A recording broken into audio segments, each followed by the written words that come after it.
Growing up, I was always a ghost in my own home. My older sister, Elisa, was the sun around which my parents' world revolved, a dazzling star whose brilliance cast me into an eternal shadow.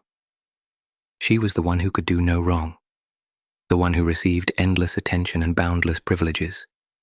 I, the younger, quieter sibling, was an afterthought, left to fend for myself in the quiet corners of our home while Elisa commanded the spotlight. Elisa was a force of nature, loud, extroverted, and utterly irresponsible. She thrived on chaos, pulling people into her orbit with a magnetic charm that I could never understand. I, on the other hand, found my solace in the hushed whispers of books, a quiet observer in a family that had no room for observers. From a young age, I learned that my only path to success or recognition was through hard work. My parents indulged Elisa's every whim. A tantrum was a guaranteed ticket to a new toy, extravagant clothes, or the latest gadget. Meanwhile, I was handed the leftovers, the hand-me-downs, and a subtle, unspoken message. You are less important. The emotional neglect was a deeper cut than any material slight. When I brought home a report card filled with A's, my parents' eyes would skim over it, a quick nod of acknowledgement before their attention returned to Elisa. But when she scraped by with barely passing marks, they would throw a celebratory dinner, praising her efforts as if she had climbed a mountain. My achievements were invisible, swallowed whole by the gravitational pull of her mere existence. I remember one Christmas, Elisa wanted a new bike. Not just any bike, but the most expensive, top-of-the-line model they could find. I had been asking for a simple set of paints for months, a quiet plea to explore a budding interest in art. On Christmas morning, Elisa's new bike gleamed in the living room, a monument to her desires. My gift was a cheap set of watercolors, a last-minute afterthought, still smelling of the discount store. Elisa's birthday parties were grand, boisterous affairs with dozens of friends, elaborate decorations, and mountains of presents. Mine were small, modest gatherings, often overshadowed by some crisis she had conveniently manufactured. One year she threw a fit because my party was scheduled too close to hers, and my parents, in a desperate attempt to appease her, cancelled mine altogether. The message was clear. Her happiness mattered more than mine. Despite all this, I worked harder, believing that someday my efforts would be recognized. I excelled in school, participated in every extracurricular I could, and tried my best to be a good son. But no matter what I did, it was never enough. I was forever in Elisa's shadow, the second choice, the perpetual runner-up. As I grew older, the disparity only widened. Elisa would come home late from parties, often intoxicated, and my parents would excuse her behavior as a phase. If I stayed out late studying or working on a project, I was met with suspicion and reprimands for neglecting family time. The double standard was a suffocating blanket that I wore every day. This was the environment that shaped me, a constant reminder that no matter how hard I tried, I would never be as important or as loved as Elisa. It fueled a quiet, burning determination within me, not to prove my worth to them, but to prove it to myself. Forging a path of my own. I realized that if I wanted to build a life for myself, I had to do it on my own. My parents' support was a mirage, and Elisa continued to drain their attention and resources. I was determined to carve out a future that was entirely mine, a life that stood apart from the favoritism and chaos of my upbringing. Philosophy had always been my anchor. In the pages of ancient texts and the minds of great thinkers, I found a solace that my family could never provide. Despite my parents' skepticism and outright mockery, they saw no value in a field so impractical. I pursued a degree in philosophy. Elisa, of course, saw it as further proof that I was just an oddball, an eccentric. My journey was a lonely one. Without any financial help from my family, I worked multiple part-time jobs to pay for tuition and living expenses. I worked late shifts at diners, cleaned offices on weekends, and tutored other students in my free time. Every penny I earned went toward my education, and what little was left was for basic survival. While my peers were enjoying the typical college experience of parties and carefree living, I was in the library, poring over books, feeling a sense of purpose for the first time. Graduation was a bittersweet milestone. I had achieved something monumental, a feat no one in my family had ever accomplished. Yet, as I walked across the stage to receive my diploma, my parents' seats remained empty. They had dismissed my accomplishment as irrelevant and chose not to attend. Elisa didn't bother to call or congratulate me. The people who should have been proudest of me were the ones who belittled my achievements the most. Still, I refused to let their indifference tarnish my sense of pride. I had earned this, not with their help, but in spite of their neglect. I was a philosopher now, and I was ready to take on the world, even if it meant doing so alone. After graduation, I found a modest apartment and a job at a local bookstore. It wasn't glamorous, but it allowed me to stay close to my passion. The bookstore became my sanctuary, a place where I could immerse myself in the world of ideas and intellectual discourse. I started writing articles and giving lectures whenever I could, slowly building a reputation in my field. For the first time, I made friends who appreciated my work and respected my dedication, a community based on mutual respect rather than familial obligation. My parents, however, continued to undermine my efforts. They would call, not to check on my well-being, but to remind me of their disdain for my choices. They made it clear that Elisa was still the favored child, despite her continued irresponsibility and lack of direction. She floundered through life, moving from job to job and relationship to relationship, always relying on our parents to bail her out. Inevitably, they would turn to me, expecting me to help financially or otherwise. It was exhausting, but it also strengthened my resolve. Each time they tried to pull me back into their toxic orbit, I reminded myself of what I had achieved on my own. I had proven that I could succeed without their help, and I was determined to continue forging my own path. In those years, I learned the true meaning of resilience. I discovered that self-worth comes from within, not from the approval of others. My journey was far from over, but I had taken the first, crucial steps toward a life of independence and fulfillment.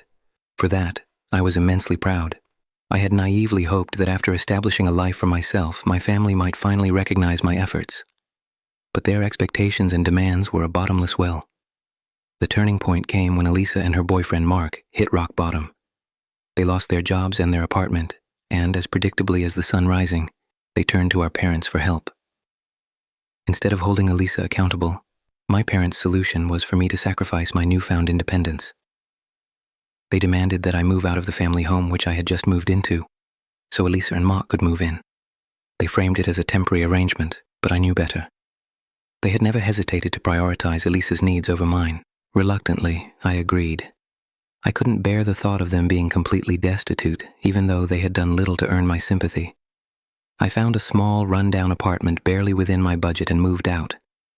It was a difficult adjustment, but I tried to stay positive, believing I was doing the right thing, but my sacrifices didn't end there. Despite having moved out, my parents continued to treat me as their financial safety net, insisting I contribute to household expenses, claiming it was my duty. I knew this was unfair, especially since I was barely making ends meet myself, but their guilt trips and emotional manipulation were powerful forces. In a last-ditch effort to help Elisa and Mark become self-sufficient, I pulled some strings and got them jobs at the restaurant where I worked part-time. I hoped this would give them a chance to get back on their feet and reduce the burden on our parents. At first, there was a glimmer of hope. They accepted the jobs, and I allowed myself to believe that things were starting to look up. But my optimism was short-lived. Their irresponsibility soon resurfaced. They were consistently late, often showed up intoxicated, and their lack of professionalism caused numerous problems. Their behavior escalated to the point where they came to work drunk one evening, creating a chaotic scene that disrupted the entire restaurant. I'll never forget that night. I had just finished a long shift when the manager pulled me aside, his face a mix of anger and disappointment. He informed me that Elisa and Mark were a liability and he had no choice but to fire them both. I was furious and humiliated. I had vouched for them, risking my own reputation, and they had thrown it all away without a second thought. When I confronted them in the alley behind the restaurant, Mark lashed out. The argument quickly turned physical, and in the ensuing scuffle, he struck me. It was a moment of stark clarity amidst the chaos. I realized that no matter how much I tried to help, Elisa and Mark were a toxic influence that would only drag me down. That night marked the beginning of a significant shift in my life. I made the painful decision to distance myself from my family entirely. I could no longer allow their dysfunction to dictate my life and undermine my hard-earned stability. The emotional toll was too great, and it was time to reclaim my self-worth and independence. With a heavy heart, I informed my parents that I would no longer be contributing to their expenses or supporting Elisa and Mark in any way. Their reaction was predictably harsh, filled with accusations of betrayal and selfishness. But for the first time I stood firm, refusing to be swayed by their guilt trips and emotional manipulation. I had sacrificed enough. It was time to focus on my own well-being and build a future free from their toxic dynamics. It was a painful but necessary step towards reclaiming my life and finding true happiness. The morning after the disastrous night at the restaurant, I woke up with a mix of clarity and dread. I knew what I had to do, but the thought of it filled me with anxiety. I spent the morning drafting a letter to my parents, outlining my decision to cut ties with them, Elisa and Mark.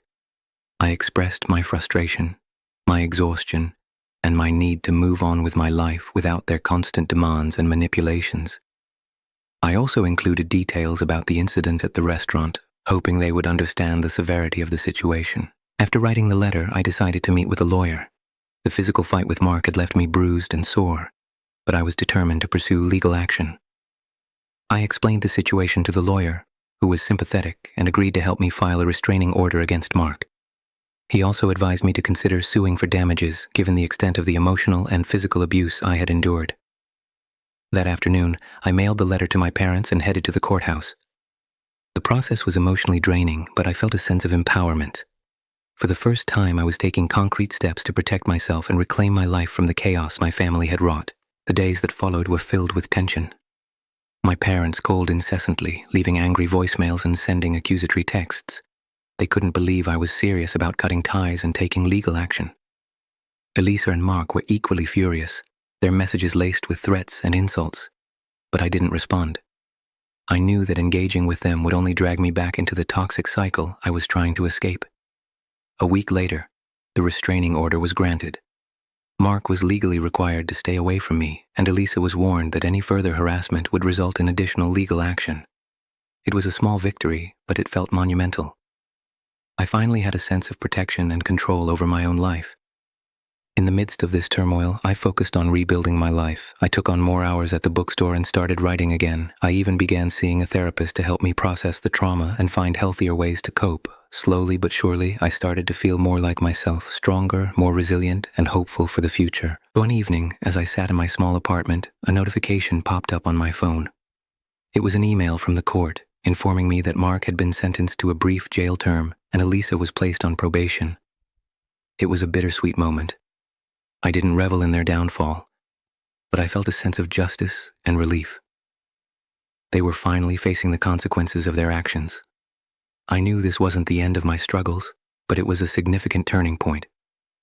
I had made the difficult decision to prioritize my own well-being and to protect myself from the toxic influence of my family.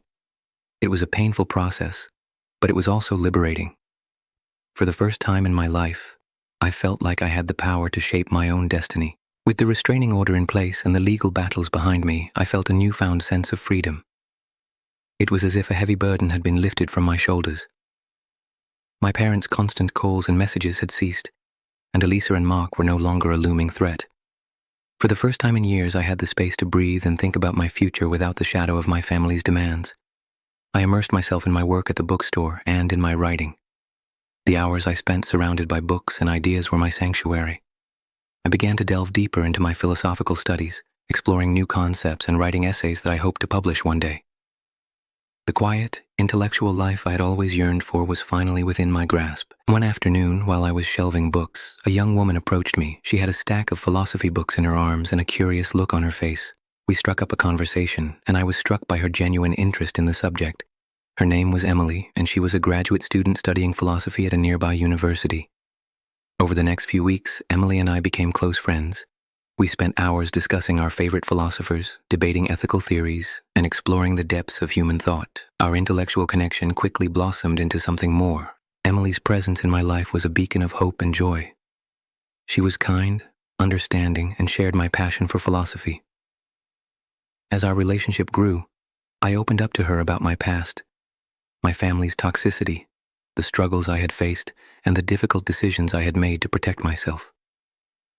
Emily listened without judgment, offering support and understanding.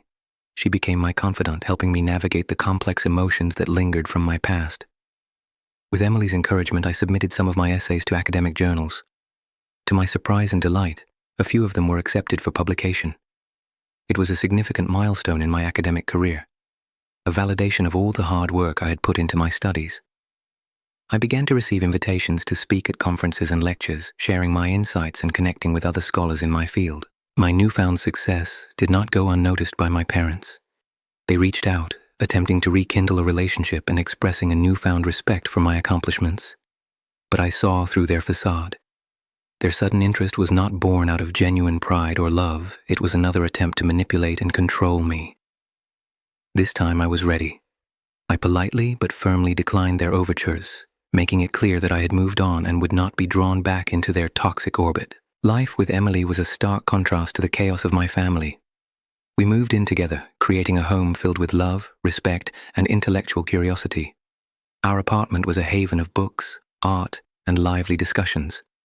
We supported each other's dreams and aspirations, and for the first time, I felt what it was like to be truly happy and free. One evening, as we sat on our balcony overlooking the city, Emily took my hand. She told me how proud she was of everything I had overcome and how much she admired my strength and resilience. Her words brought tears to my eyes. In that moment, I realized how far I had come. I had built a life that was rich in meaning and filled with love, a life that was entirely my own. The journey had been long and arduous, but it had also been transformative. I had learned to stand up for myself, to set boundaries, and to pursue my passions despite the obstacles. I had found love and intellectual fulfillment, and most importantly, I had found peace. As I looked out over the twinkling city lights, I felt a deep sense of gratitude. The past no longer haunted me. It had shaped me into the person I was today, strong, resilient, and free. I knew there would still be challenges ahead, but with Emily by my side and a renewed sense of purpose, I was ready to face whatever the future held.